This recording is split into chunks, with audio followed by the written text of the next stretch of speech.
Mesdames et messieurs, bonjour. Je m'appelle Raden Zikri Najmuddin Ahmad. Merci de choisir TV Pajajaran. Public réduit, port du masque obligatoire, attroupement fixe interdit. Les protocoles en vigueur, même moins stricts, devraient donner une allure particulière à l'édition du dimanche 21 juin. Sur le site internet du ministère de la Culture, dans la partie consacrée à la fête de la musique, seul le visuel de l'affiche de l'édition 2020 apparaît. Sur fond rose-rouge, une paire de jambes et des chaussures noires évoque un moment dansant.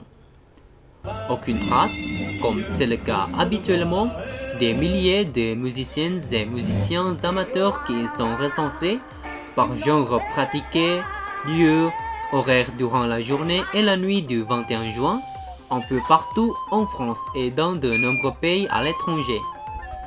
Les protocoles sanitaires en vigueur, en raison de la pandémie de Covid-19, même s'ils sont moins stricts, à mesure que l'on avance dans le déconfinement, ne devraient pas permettre que ce dimanche 21 juin ait son allure normale, avec des foules nombreuses rassemblées à touche-touche devant des podiums, sur des places, les trottoirs où se produisent ensembles vocaux, groupes de rock, formations de jazz ou de musique classique, etc.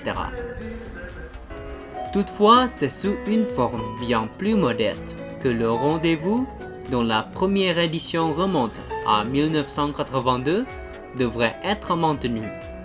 Au ministère de la Culture, à quelques jours du 21 juin, plusieurs initiatives ont été étudiées, parmi lesquelles un concert de Jean-Michel Jarre, diffusé en direct sur des réseaux sociaux comme Facebook, la chaîne de vidéos YouTube ou des sites partenaires.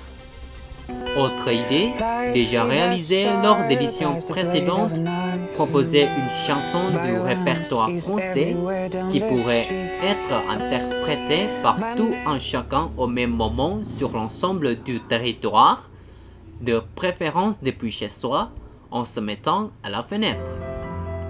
Il serait aussi de la responsabilité des mairies, des préfectures, des lieux d'accueil, salles ou podiums aménagés que soient organisés ici et là des concerts avec un public réduit à qui il devrait être demandé de respecter les mesures de distanciation. Les décisions d'autorisation varient selon les villes et sont annoncées au jour le jour.